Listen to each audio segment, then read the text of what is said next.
Big Daddy G Show. The Big Daddy G Show. Here.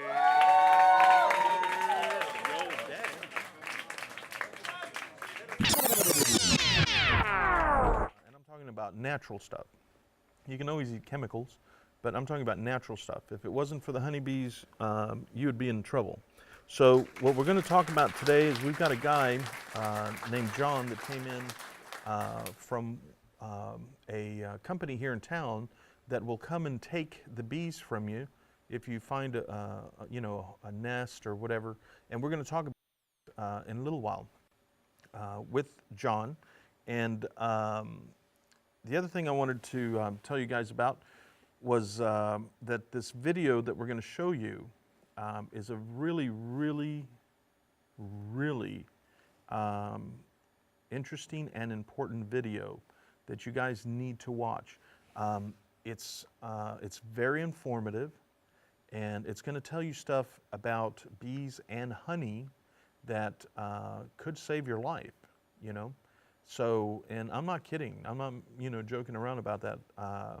The byproduct of bees is really, really awesome. So, the other thing that I wanted to tell you is I want you to, as you're watching this video, I want you to think to yourself about the different things or the way that bees handle their everyday life and the way that they handle their structure. Like, and it's going to click. A lot of stuff on this video is going to click. And like they have a queen, we have, well, we have an orange guy right now, but in England, they have a queen, and the queen has guards, okay?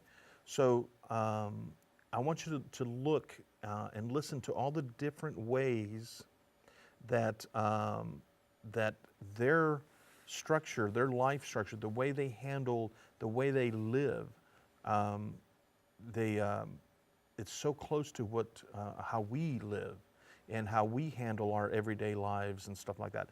So the only thing, this is something really cool that somebody told me a while back. Here's useless information real quick, is that we are the only beings on this planet that run off a clock. I mean, we have a watch. Oh my God, it's this time. Oh my God, it's that time. We're the only beings on the planet that run by this. All the other beings, they run by the sun came up. Hey, it's time for the sun to go down. So we're the only beings that use time. So anyway, so that's a couple of things that I wanted to bring up to you guys. Geraldine Jones, I promise, will be here next week. We will channel her next week, and we will have her here. We had it all prepared and ready to go, but we just didn't get permission to be able to use it. And while I'm not afraid of being sued, it's just not another project I want to take on right now. So anyway, I'm going to go ahead and have Tyrone cue up the video. We're going to give you, here's the time to go and take a puff and take a sip or take a rip. You're going to have about 30 seconds of a more to come plate, and then we're going to show you the video.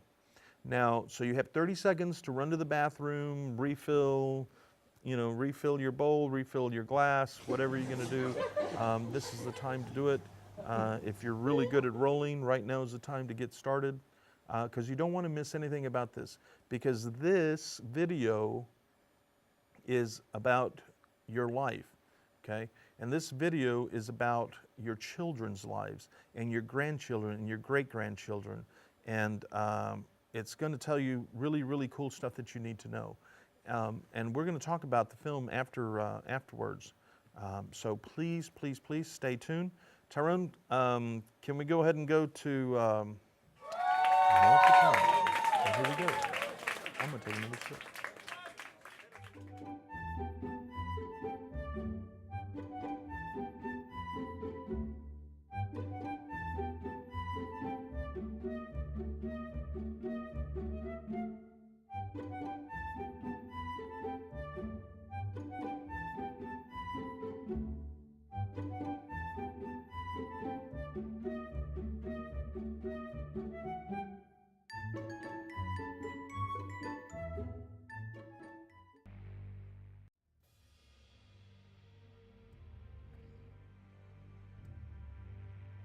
You know, there are beings, earthlings, that are often overlooked but offer more amazement than some of the creatures we can make up. A bee is one of those beings. It is the super being of its kind, and I'm going to show you why. I'm going to give you a look into their lives. I am going to show you how their population may affect our population. And I am going to show you some of the secrets of these magnificent creatures and the superfood they create, honey. We will look into the workings of their natural technologies, and you will see just how advanced these beings are as we step into the secret lives of bees. Worldwide, there are some 20,000 species of bees. They are believed to have originated in Africa, a descendant of the ancient wasp, and are today found almost everywhere flowers exist. Now, there are two classes of bees, social and solitary. And within those two classes, there are only a few that people commonly encounter. In the social class, there are bumblebees, honeybees, and Africanized honeybees. The carpenter, digger, mining, yellow-faced bees, leaf-cutting and mason bees, plasterer bees, sweat bees, these are all solitary. For the purpose of this presentation, I will be discussing the social class that form large colonies, particularly the common honeybee. Now, these bees are community builders. They will build a colony to its peak population, and then the queen, along with 30 to 70% of her workers, form a swarm and leave the hive to find a new home. The youngest generation are left behind in the old hive to start over. This is how colony bees reproduce, one colony at a time, each one different from the first. Now, what happens inside the hive, my friends, is something amazing. What you have inside the hive is a caste system in which you have three types of bees: the female queen and worker bees and the male drones. The way this works is the queen controls the sex of the bees in the colony. After she takes in the sperm of a drone, she can store it in her spermatheca, which is a holding sac in her reproductive system.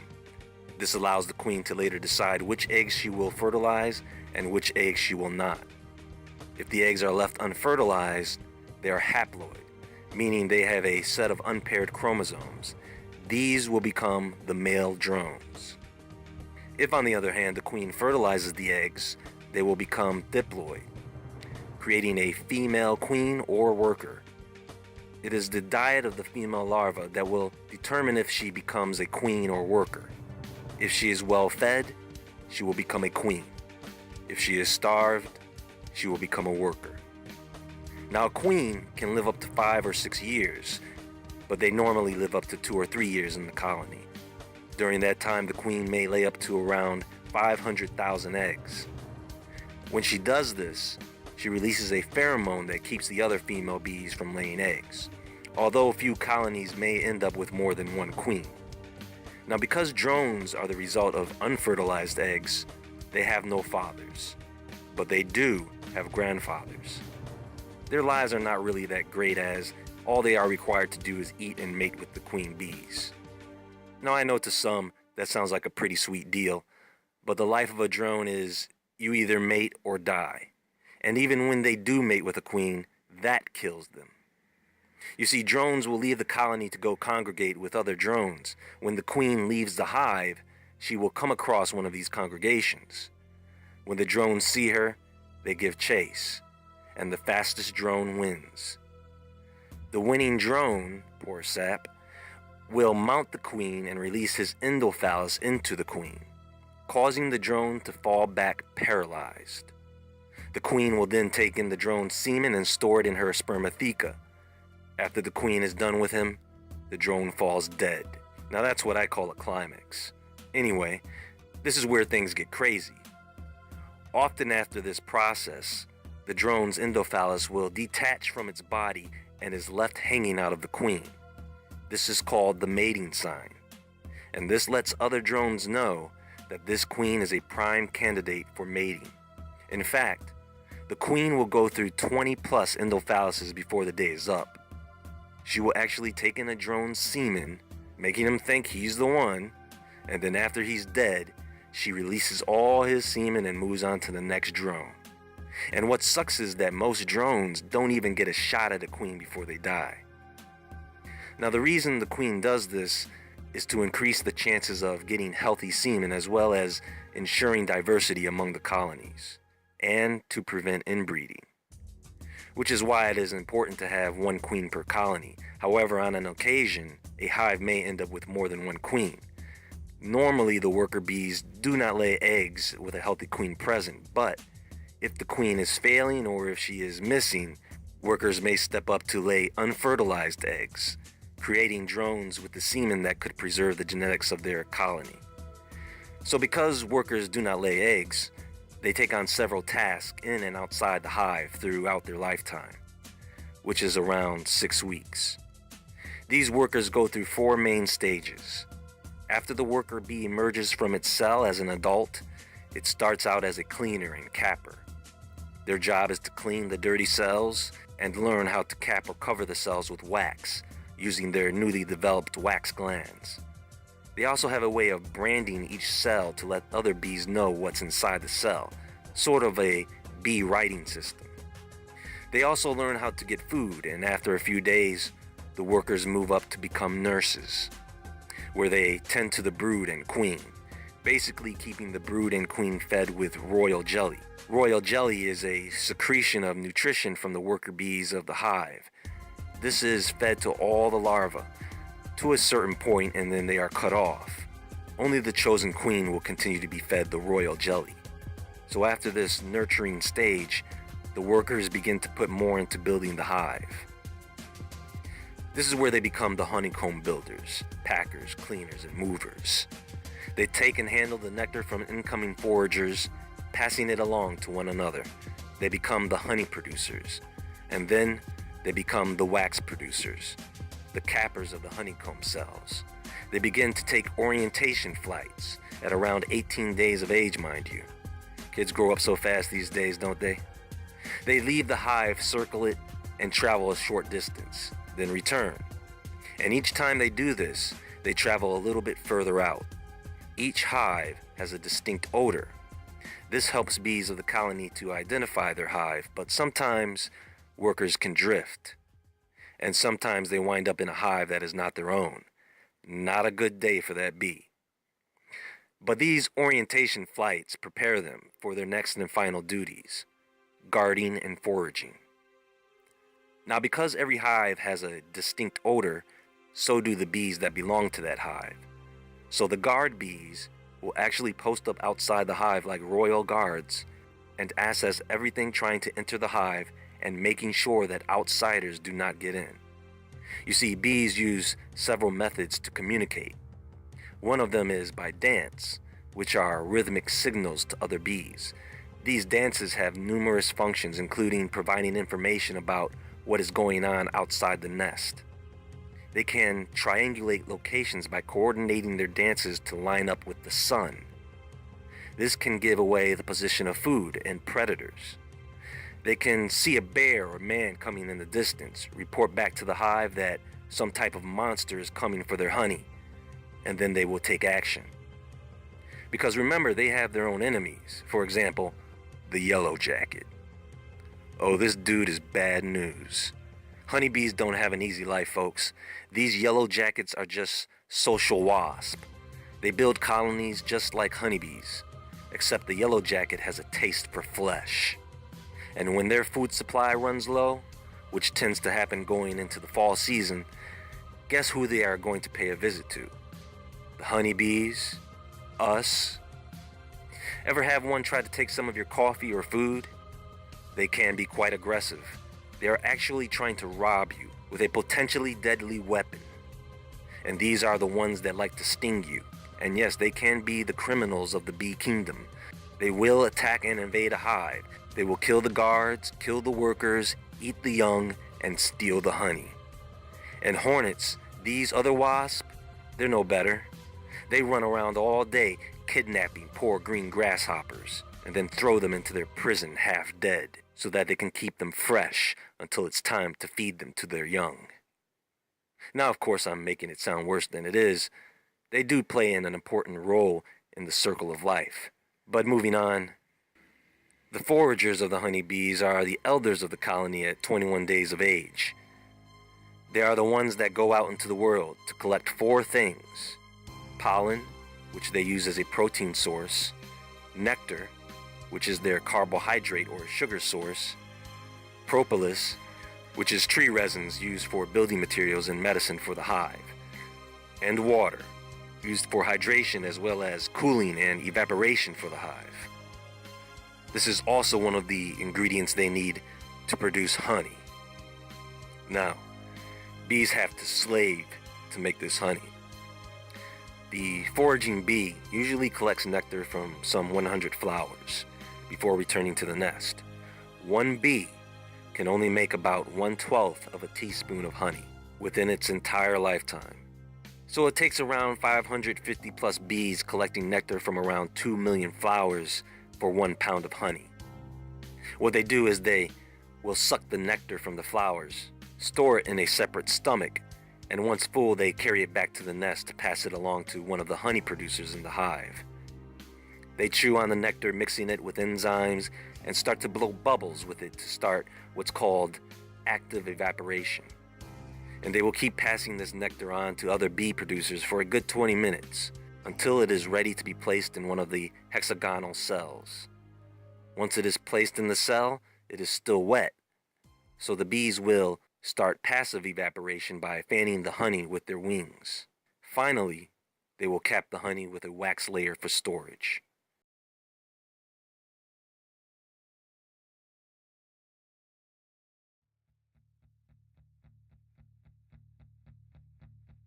Now, I want everyone to understand that these types of bees are almost completely dependent on the power of the sun. Think about this. In the hive as a collective, there are warm-blooded creatures living in a temperature-controlled hive. Individually, outside the hive, they are cold-blooded. Try figuring that one out. And the honey they produce is one of the most miraculous superfoods that exist. First off, it is the only food that virtually never goes bad. You could take a chunk of honey from the tombs of Egypt and eat it. All you have to do is heat it up. With that said, it is a great prepper's food source. You know, honey is better than any antibiotic out there. You can use it topically, and not only will it kill the bacteria, but it will keep the bacteria from building up immunity against it.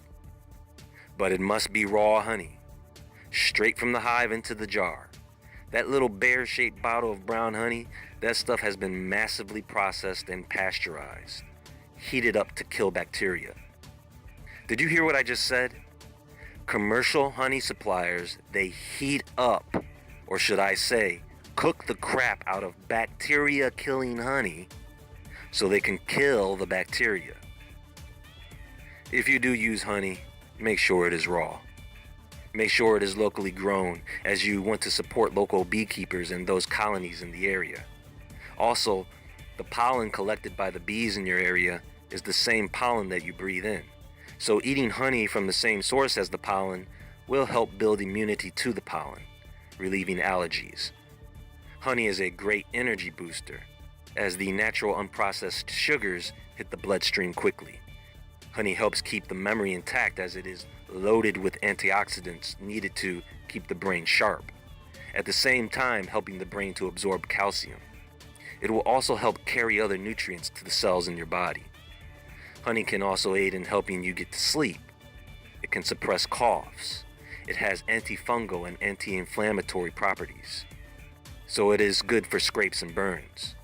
It can relieve sores, herpes. See, the enzymes draw fluid from the sores and cut microorganism growth. And as the honey mixes with small amounts of natural hydrogen peroxide in your body, it is much better than any prescription or non-prescription medication you can buy. Use it on your skin. You can mix honey with something like an olive oil or rose oil or almond oil and make a moisturizer, hair conditioner. Add some crushed almonds to it, and now you have a facial scrub. And honey will take care of that acne problem. It will boost the immune system. It fights cancer cells, yeast infections, gum disease. It relieves acid reflux. And it is a natural aphrodisiac. I mean, folks, this stuff is a real gift from God, made by a tiny insect raised under the power of the sun. In a sense, it is truly liquid gold. So now that we've gotten through Honeybees 101, I want to discuss something that could develop into a major issue in the future if we are not careful. As you may very well know, we have been having some issues with the decline in bee populations. This has been going on since the mid-40s, but it did not really catch people's attention until about a decade ago. So let me tell you how important bees are. The majority of the vegetation you eat is dependent on bee pollination. When you have a field of flowers and trees, the wind will only contribute to about 20% of the pollination. When you throw bees in the mix, pollination goes from 20% to 100%. Because bees are so efficient, they get to every single flower. We've been trying to achieve this by hand. It cannot be done. Farmers often need to keep beehives around their crops, increasing their yield more than 3 times over. Now, the biggest problems for bees right now is inbreeding, parasitic mites, which attach themselves to a bee to suck their blood, weakening the bee. When the bee already has a lot of traveling and work to do, can you imagine having a bug the size of a basketball stuck to your back, drinking your blood all day, and you still have to travel to work, do your job, and come back home to do more work with this thing stuck to you? What's amazing, now beekeepers have been able to introduce a much smaller insect to the bee population, which will go inside the bees and eat the mites without hurting the bees at all. And because of this, many beekeepers have been able to increase their numbers significantly. Bees are also threatened by pesticides such as neonicotinoids. See, what happens is this chemical gets into the ground. Some seeds, in fact, are coated with a thin layer of this pesticide, which is basically a dose of nicotine. The flowers become loaded with this stuff, and in high doses, it will just kill any bee that takes nectar from that flower. If it is a low dose, it will cause the bee to basically get high. They become disoriented and have trouble returning to the nest. And the problem is, once they do make it back to the hive, they contaminate other bees. And because of the fact that this is an addictive substance, the bees who have had a taste of it now only want to go to the flowers that have this chemical. Once they have this stuff in them, they are hooked. And yes, this stuff does make it into our vegetation, a type of nicotine, and it is very hard to detect. But Japan has been able to use technology to actively test for this in humans, and they have discovered some very interesting things. Now, frequencies, microwaves, cell phone towers, satellites, Wi-Fi, electromagnetic radiation, these things, of course, affect every living thing to various degrees. So yes, they are going to affect bees. The change in the resonant frequencies of the earth are going to affect bees. To what degree, we really don't know. So it may cause drifting, disorientation, mutations in the colony, changes in bee behavior, leading to reductions in population. I mean, in humans, these things increase our risk of cancer. The real conspiracy comes in when they try to hide the data, showing the direct effects of these things on bees. Bees are very sensitive to frequencies. Many of the things they do are rhythmic. For example, they do not flap their wings like birds, they beat them, meaning they move them a certain number of beats per second. Did you know that when extracting pollen, in order to get the pollen out of the stamen, the bee will beat its wings to match the note of C and literally vibrate or shake the pollen out of the stamen? Now, when they are in flight, it is around 230 beats per second. Now, if you didn't know, there are several theories on how this insect can fly, still. It is not as simple as creating wind pressure under their wings, like a helicopter. I mean, they still don't even know what they use their antenna for. But one of these theories is this. In between the wings of the bee, there is a hollow cavity. As the bee beats its wings, the cavity builds up a field of energy.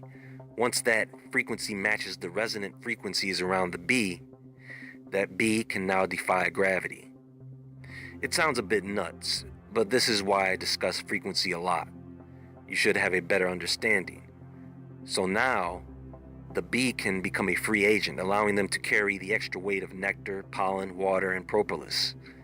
They create a magnetic bubble around them, so they can travel freely in straight lines at speeds of up to 30 miles per hour without the interference of wind.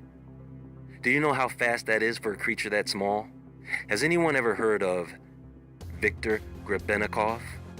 He was a Russian scientist, entomologist, who invented a levitation platform using the wings of beetles. See, Grebennikov would observe a certain type of beetle that he would not give the name of, by the way, for conservation reasons, but he noticed that the beetle, despite its lack of aerodynamics, was able to fly in very odd, zigzag-like patterns. It could not fly very well, but it could hover no problem. So what he did was he tested the wings. He observed them under a microscope. He also noticed that these wings would move under certain conditions. So he then took as many of the wings he could find, and he arranged them in a grid pattern on a flat surface or board. He discovered that any object he placed over the board, such as a pencil, would fly right off. If he flipped the board over, the board would hover. He then took this to the next level by building a platform he could stand on with handlebars, with the insect wings underneath it. The handlebars were attached to 4 fan mechanisms underneath the board, which would change the direction of where the force was pushing so that he could control his movement. He claims that the energy field that built up around this device had built up to become so big that he could travel at speeds of close to 1,000 miles per hour without running into anything or creating any wind resistance, because he says there was some type of anti-gravity field around him that would protect him and allow him to be a free agent, similar to the theory of bee flight. You see, folks, shapes have energy. They resonate frequencies. A good example of this is the pyramid. The shape of a pyramid, for example, even just the frame alone, will create a double helix, spiraling energy vortex out of the top of the pyramid, and a magnetic field surrounding the entire pyramid. Now, you can experiment with this at your home. You may want to look through the book Shape Power by Dan Davidson, where he breaks down the exact science of this, and also explains the application of this technology for free energy, healing, the creation of electromagnetic fields that can block out radiation, levitation or anti-gravity technology. Also, imagine the effects this tech would have on the human psyche. This technology can be used by gardeners to enhance the growth of their plants, and there are several other applications of this which I may discuss later on. The point is this: you look at something like a bee, and like many things, you forget their importance. You forget why they were worshipped by the ancients. You forget that technologies are being developed, inspired by these creatures.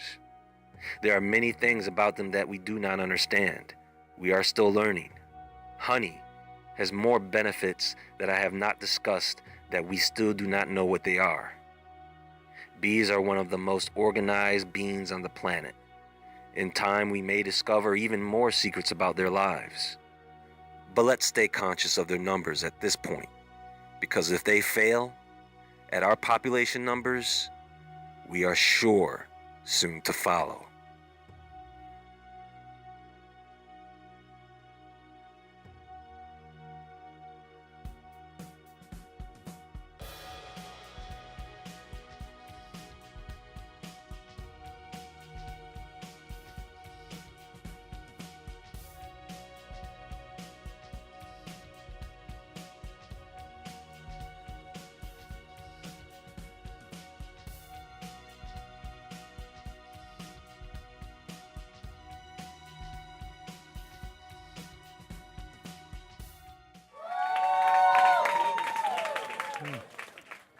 Hey, kids.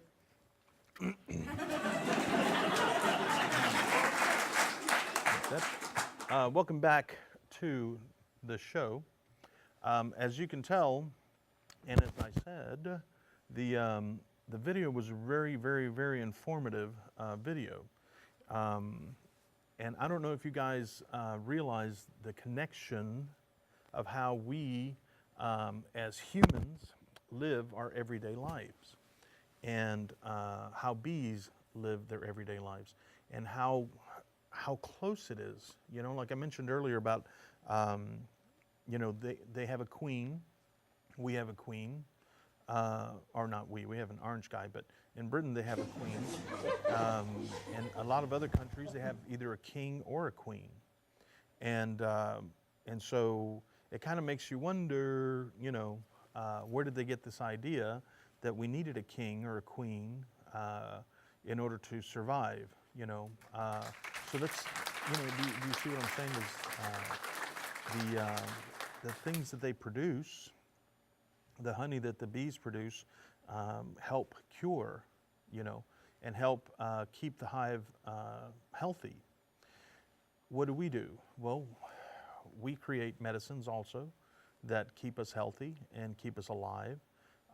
So there's so many, and we work a lot, you know, we work a lot, and then we go home and we rest. And if you notice in the video, also there was a test that was done. I don't remember if that was on this video or not, but there was a test that was done to see if these killer African bees could live in cold weather. And for the longest time, people were saying, "Oh no, they can't live in cold weather. They don't adapt to that. They want to stay in the warm weather." Ha! Guess what? They have found bees in Las Vegas, the killer African bees. They've found them in Las Vegas, and guess what? It gets really cold down there at night. I've been there at 3 in the morning when it started snowing in the desert. So, and they have found many nests or hornets' nests there in Vegas. So they're adapting just like we do. We adapt. You know, we got people living in Alaska, and you know, we have people that live up in Canada where they got 30 feet of snow. Why you live there, I don't know. But I remember some words that my sister told me one time. We were talking about something, and she said, "Well, that's all I know. So I don't know anything else," which was very, very powerful saying, very little powerful statement that she made to me. And I said, and so anyway, so that's all they know. So the people who live up there, it's freezing cold, and that's what they know. So these African bees, dude, they're going where the food is. You know, they're going to go and they're going to spread just like we do. You know, governments, you know, do this. They spread and they spread and they spread and they take over and they take over and they take over. Well, that's what the bees are doing. And guess what? That's what Americans do, or the American government. But that's what the government does, is they're just taking over. We're in places we don't even know, you know. And if you think I'm kidding, you need to Google that. We're fighting in countries that we don't even know we're in. So anyway, the connection between bees and how humans behave and the behavior of humans is really, really close. So what I want to do next is I want to introduce someone that is the head of operations for a local nonprofit here in Austin called the American Honey Bee Protection Agency. Doesn't that sound cool? I just like to say it. I'm going to say it one more time. He's the head of operations for the American Honey Bee Protection Agency, and his name is John Ray, and I'm going to go ahead and bring him in so that you guys can talk to him and find out a little bit more. John, come on in. No worries. Have a seat. Welcome to the show. Is it the end of the world? Is that what we're chatting about? No, not the end of the world, but I just, you know, I do a lot of research on stuff, and I ran into an article that said that we were in places that we didn't even know. We're in a place, I'm talking about the military now, we're in a place called Niger. Have you ever heard of Niger? Yeah. Okay, well, I never heard of Niger. And why the hell are we in Niger? What did they do to us? Do they need condos? I don't know. But anyway, so let's talk about honeybees. Now, that you got, tell me a little bit about what you guys do. Yeah.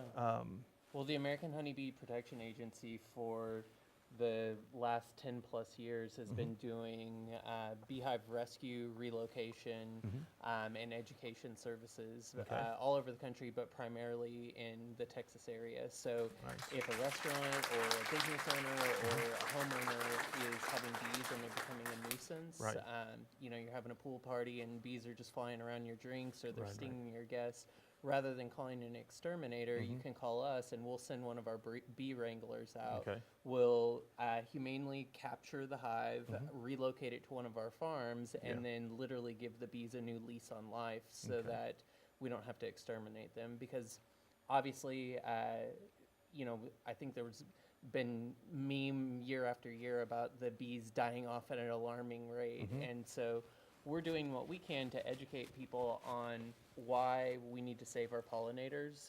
The honeybee, we saw in the documentary, being one of the top pollinators out there. And, you know, without bees and without our pollinators, all of the food crops, all of the animals that we eat the food crops, I think the number that they talked about was in 18 months, all of that food disappears.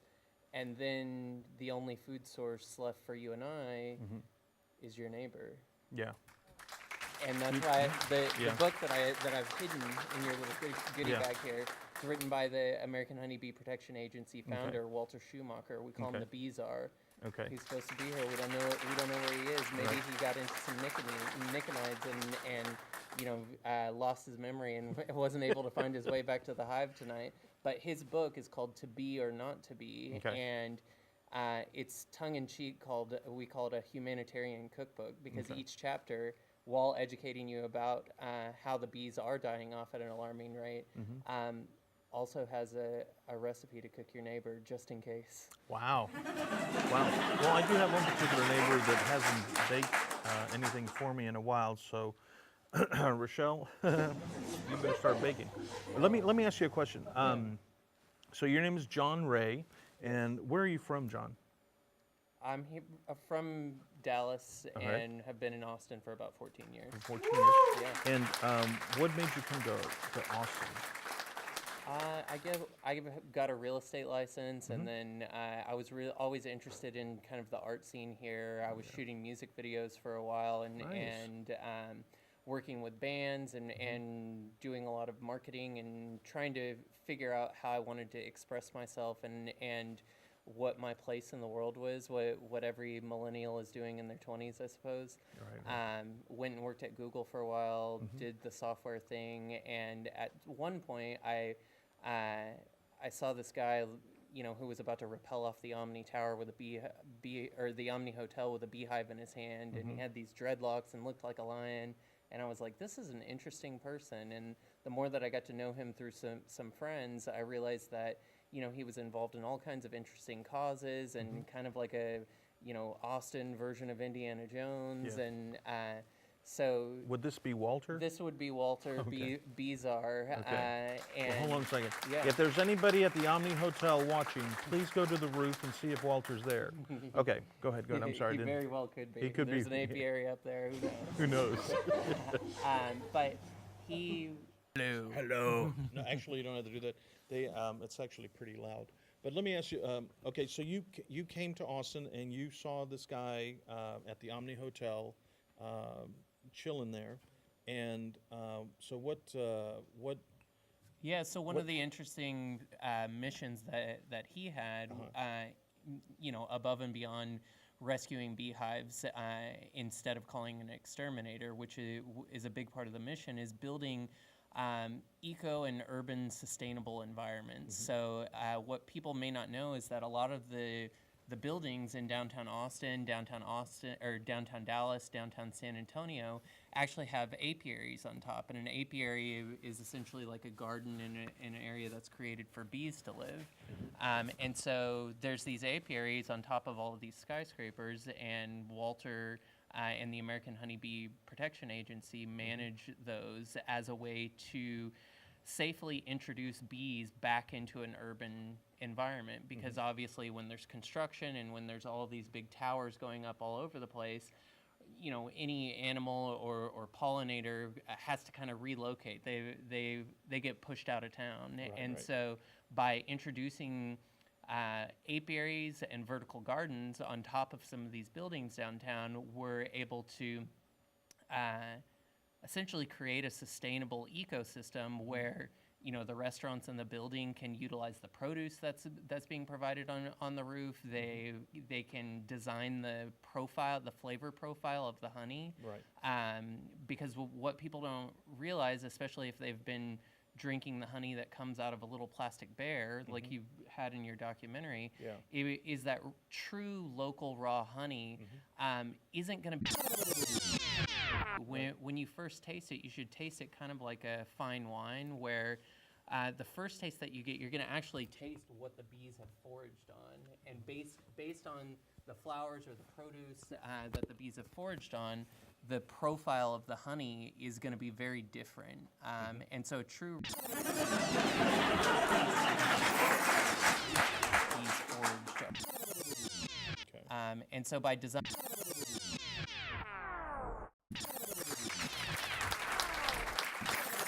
Flavor profiles for our honey that's then used in the restaurants in the building, or sold at farmers markets, or we have stuff at Central Market and Sprouts with our company Epic. And so, well, let me ask you a question. What you keep saying AP? Apiary. Apiary, and what is that? So an apiary is essentially like a constructed sanctuary for the bees to hang out. So this is a place where we would construct a bee box that has hive panels in it, so that the bees can basically map their hive onto these panels. And then we in the apiary will design what's called a forage path. And so this is the wildflowers or the produce or the fruits that the bees like to forage on, and the things that they're pollinating around the hives. And so based on what they're landing on and the nectar that they're pulling out from the various plants, that's going to give the honey in their hive a different flavor profile. And so, you know, some honeys will be super sweet, but we work with some beekeepers in Sudan, or the Sudanese beekeepers, and that honey tastes you can almost taste the red dirt that the bees were foraging on. Wow. So just like you would taste a fine wine, that's really how honey should be taste. But because so many of the honeys in major grocery chains are over processed or use a process called honey brokering, you're really losing a lot of the depth of that flavor profile. So at Epic Honey, which is where all of our rescue honey goes to, from all the hives we rescue all over Texas, that goes into several different flavors of Epic Honey. And when you taste each of those, you'll be able to identify the locale that honey came from, just based on the flavor profile. Okay. And now, you know, in the video they showed about how the honey that we buy at grocery stores and stuff like that it's been pasteurized. I believe that's what so what does that mean? Pasteurized means it's been heated up like crazy to kill whatever bacteria is in it? Yeah, well, and one of the big things that, you know, we always talk about at the farmers markets, and when we're talking to people about honey that's truly coming from a hive, is that, you know, one beehive in a good year is only going to produce about 100 pounds of honey. So if you're, you know, a company that's offering 1 million jars of honey, that's a lot of hives. And so there's a process that's called honey brokering, which is this kind of way where you can still kind of call your honey local, but it's not really local. So, you know, there's honey that's being shipped in from China or Argentina, and then that gets all of the natural pollens from those other countries get filtered out, and then that gets blended and heated together with an actual Texas honey that still has the local pollens in it. Yeah. And so once those two are mixed together, because the pollens from another country have been filtered out, when somebody does a test, it still tests as a local honey. But, you know, potentially up to 60% of that could be honey that was brokered in from somewhere else. I've never known a corporation to lie. But, okay, so I actually found this a lady out in I was out in Georgetown, way out in the middle of nowhere, and I found this lady that had like beehives, and it was near the road. This is a country road, and it was near the road. So I was like, dude, I'm going to pull in here and talk to her and see if she'll sell me some honey. Well, it turns out she sells honey at one of the local farmers markets. I think it's the one in Round Rock or something like that. And so she kind of educated me a little bit about bees and what's going on. So and that's how I got interested in bees. And then I found out that there's a company named Monsanto who creates chemicals to kill bugs on plants and stuff like that. And that's one of the chemicals that they were talking about on the video, is that it ends up killing the bees. How dangerous or how drastic is the fact that the bees are being killed? I mean, is this something that we should be concerned about right now? Yeah, well, depending on who you ask, that answer is going to be totally different. Right. And it's a highly contested idea of what is happening to the bees. Monsanto will tell you, oh, the populations are coming back, and colony collapse isn't a thing anymore, or the bees are back on the rise. And the exact causes of colony collapse disorder are still highly contested, and there's still a lot of research being done. But one of the things that we do know is that when bees forage on pesticides like Roundup or some of the genetically modified food from Monsanto, what happens is they almost get a little bit drunk, and I think you even said that in your documentary, and they suffer. Bees have a photographic memory, so they can forage up to 3 miles from their hive, and they can remember exactly where the hive is because they're taking these little photographs of where they are, and then they just follow that back at night, and then they all hover together for warmth. Right. Well, when they're foraging on something that has pesticides on it, their memory gets a little foggy. They're like, whoa, man, maybe they got into whatever's in your briefcase over there. Yeah. And it's kind of like when you stumble out of the bar and you're like, I don't know if I can get home, man. Right. And so that's what happens to the bees when they're foraging on something that has these pesticides, and then they forget where their hive is, and nighttime comes, and they can't hover together for warmth, and the temperature gets so cold that they end up dying. And so, sometimes 40 to 60% of the hive can die off, or in a bad winter, in the all the bees might die. Right. And what's interesting is that wild bees are much more resilient to that than commercial bees. So bees that have been genetically bred specifically for honey production. Yeah. And it's just one of those things where the reason that we promote natural wild honeybee preservation is because there's something to the way that nature designed bees to be that makes them more resilient, makes them stronger, and makes them more capable to adapt to their environment, where anytime a human is going in and messing with things, there's so many unknowns that it can be difficult to breed a super mutant bee, although we're trying. Well, I'm not, but we as a human race are. I actually did some research on Monsanto, and it turns out Monsanto is creating, or has created, a little mechanical bee. I've seen that. Yeah, to try to take the place of bees, should they ever die. They want to do that. Let me ask you a question that I know people are going to want to know, because I would want to know this. So let's see. I mean, you're with bees all the time. So this happens all the time. You're at a picnic table. They're not going to go near my drink, but normally they would go near people's sodas and stuff like that, coffee and stuff like that. What should you do if a honeybee or bumblebee or whatever comes by and wants to, what are they going for? Are they going for the sugar? Well, a lot of times if there's not enough for them to forage, or there's not enough plants that have nectar, they can get hungry. And so you can determine whether or not a bee is going to be aggressive based on how it's flying. Okay. So if it's flying real erratically like this, that's because it's hungry. And so one of the things that you can do is is like crush up some fruit, or basically like make a little fruit smoothie and put Yeah. that in a bowl that's away from the group of people, Right. and the bees will go to that. Actually, in a lot of restaurants, we do a process that's called bee abatement, Yeah. and we have a device that we've built that essentially houses a fruit smoothie on the roof of a restaurant, and so instead of all the bees' flight path being in line with all of the people who are dining at the restaurant on the patio, instead they'll go to the roof and they'll forage on that fruit smoothie there. So, it can be everything from putting in a planter box that has wildflowers, that way it gives them something that they can go to, forage on, so that they don't have to, go to your margarita or whatever Right, it is.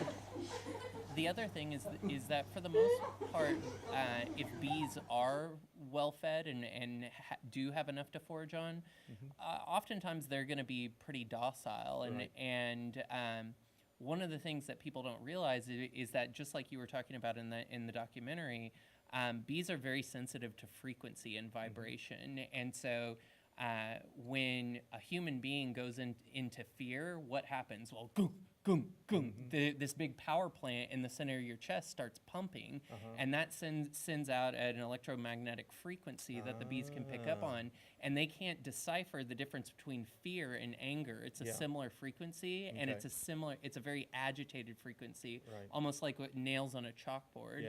And to them, that's a signal that, there's a big bad bear outside that's about to attack the hive. Let's send the troops out. So they'll send 1,500 drones out to attack whoever is coming after the hive, and that still gives them plenty of bees in the hive to manage. Right. Well, there's a couple of things I wanted to talk about. First is, like, whenever I see a little honeycomb outside the house or something like that, or growing somewhere that's near the house, I like to knock it down. And I'm not afraid to do it. I just go and I knock it down because I don't want them to keep growing. I want them to go somewhere else. I don't want to, I don't know what else to do. What should we do? I don't want to spray it with chemicals. So what should we do in a case like that? Yeah, well, I mean, that's a big part of what we do. Whether you have a tiny little comb like that, or today we removed a hive that was 6 feet tall and 6 inches wide. Wow. So a lot of times what bees will do is in between your drywall. Especially if that insulation has rotted out over the years, that can be a really nice place for a bee to build a hive. And if you're not cognizant that that's happening and don't catch it in the early stages, those can become massive hives. And then you will cut into the drywall and remove that. So, knocking it down is not really the best option because you might agitate the bees, and we don't want to do anything that's going to make them aggressive. But you can call an agency like the American Honeybee Protection Agency, and we'll send a bee wrangler out who will capture that in a relocation box, and then integrate those bees into a beehive box where they can grow a hive to a size that's going to be healthy for them to survive. And you guys are coming, even if it's a little tiny thing, you guys will come out? Yeah, our mission is to save bees from people and people from bees, and integrate wild honeybees back into urban sustainable environments. And so a big part of that is just going out and meeting with people and explaining to them what the hive, whether it's a hanging hive or a wall hive, what that is, and how they can interact with it in the future. Okay. Well, let's talk about this book here. Can you hold that for a second? Yeah. We've got about a minute, and I wanted to kind of get this out. This is a To Be or Not to Be humanitarian cookbook. Can you get that? It's got a recipe for how to cook your neighbor for when the pollinators die and there's no more food left. And Walter Schumacher, the founder of the American Honeybee Protection Agency, wrote this book. And where can you get this book? If they go to ahbpa.org/book, you can get it there, and it's going to talk about kind of this revolution that's happening around getting back to nature and giving wildlife a chance, and some of the pesticides and fracking and all of the things that are happening that are kind of damaging these natural ecosystems, that we don't realize how important these things are to our natural food system. Right. You know, and even people who are straight carnivores don't. Well, you- let me catch you real Do quick. it. Thank you very much for joining us. Viva Mexico.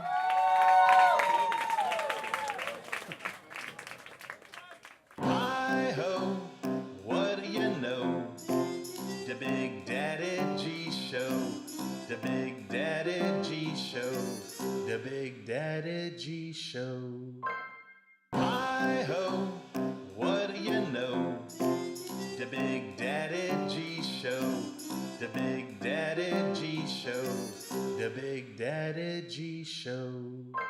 Hi-ho, what do you know? The Big Daddy G Show. The Big Daddy G Show. The Big Daddy G Show. Here's your daddy.